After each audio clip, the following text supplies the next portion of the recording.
some guy. Sort of. He was a professor. Yep. Like, what do they know?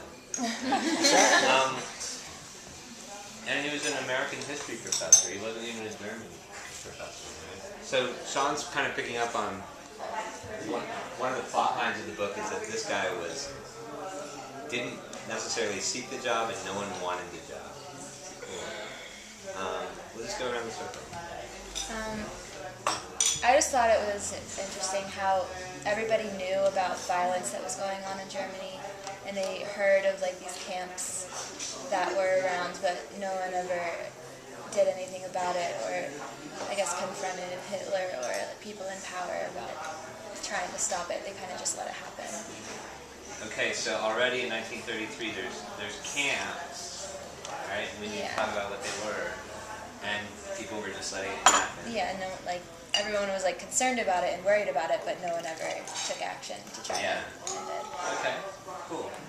Okay, well, there's kind of two things. One, I thought it was kind of shocking that so many people were like racist against Jewish people in America.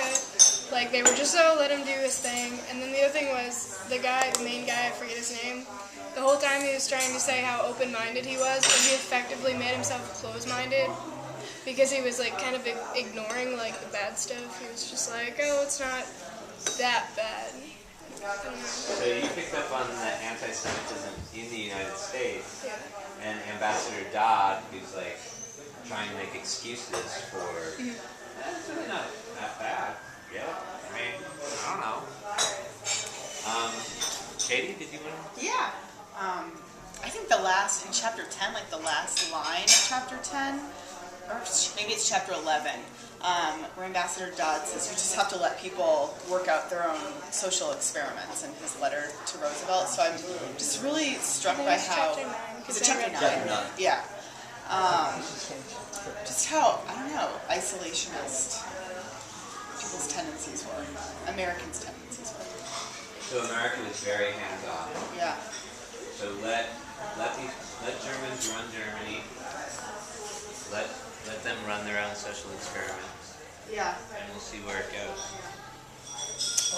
Well, on that, I feel like it's very important to realize, like right now, there are people all over the world running their own social experiments in Africa, look at Myanmar, in Burma, and no one in America, no one, especially I know in Germany, like we don't want to get involved, and our governments sometimes feel like they have to get involved.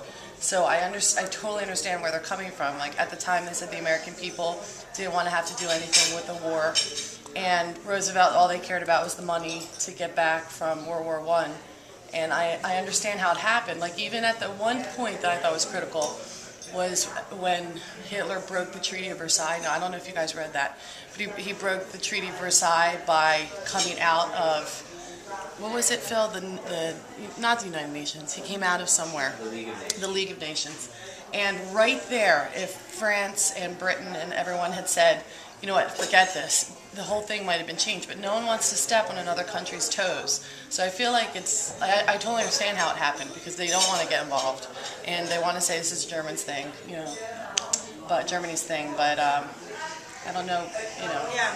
And they didn't have the internet then, they didn't have blogging, they didn't have Facebook, so, and the other fascinating part to me, which, I'll stop talking after this, but like how the German people, I couldn't think of another time that I could think of where it's an unspoken like terror that's going on in the country, but no one else knows it. And even Martha, who loved Germany and all the people there, couldn't even feel it until she actually saw some things. But I don't know if that's part of the German culture or if that's part of just what was going on at that time, that there was this fear, but it wasn't palpable, But go ahead.